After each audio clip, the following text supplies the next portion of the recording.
مرحوم شیخ مفید رحمت اللہ علیہ اپنی کتاب الارشاد میں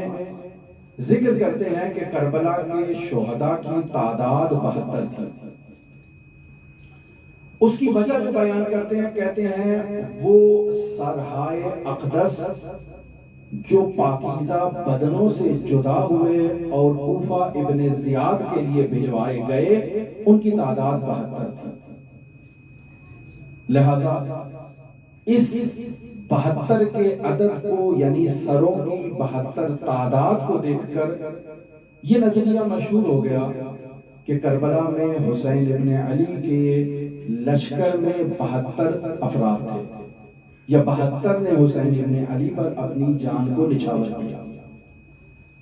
جبکہ اگر تاریخی کتابوں کا مطالعہ کیا جائے اور تحقیق کی جائے تو کچھ شہداء ایسے بھی ہیں کہ جنہوں نے قربانی حسین ابن علی کے لیے دی ہے، اپنی جان کو نچھاور حسین ابن علی پر کیا ہے، لیکن ان کے سر ان کے بدن سے جدا نہیں ہوئے، بس وہ بھی شہداء کربلا کی فہرست میں موجود ہیں۔ اور وہ شہداء کی جو سرزمین کربلا پر جنہوں نے جام شہادت نوش نہیں کیا، جنہوں نے کوفے میں جام شہادت نوش کیا یا دوسرے مقامات پر جام شہادت کو نوش کیا، وہ بھی حسین ابن علی کی راہ میں ہونے والے شہید ہیں، لہذا شہداء کربلا کی فہرست میں انہیں بھی شمار کیا جاتا ہے۔ جیسے حضرت مسلم ابن عقیل، ہانی ابن عروہ، انہیں بھی شہداء کربلا کی فہرست میں شامل کیا جاتا ہے۔ تو اس اعتبار سے اگر اس فہرست کو دیکھا جائے تو 155 اس عدد کے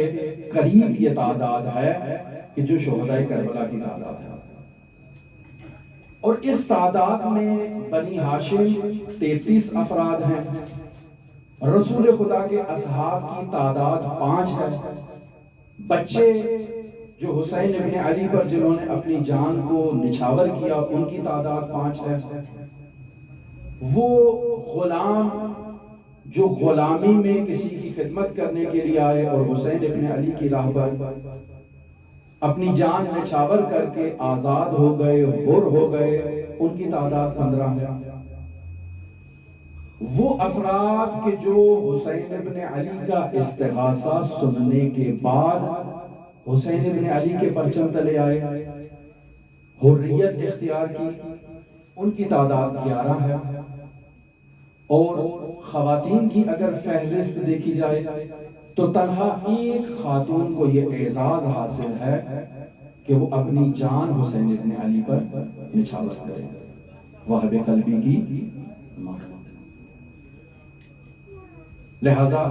نہیں کہہ سکتے کہ یہ مسیحی تھی، عیسائی تھی، کسی دور میں تھی لیکن اب حسینی ہے۔ یہ نظریہ بالکل واضح ہے۔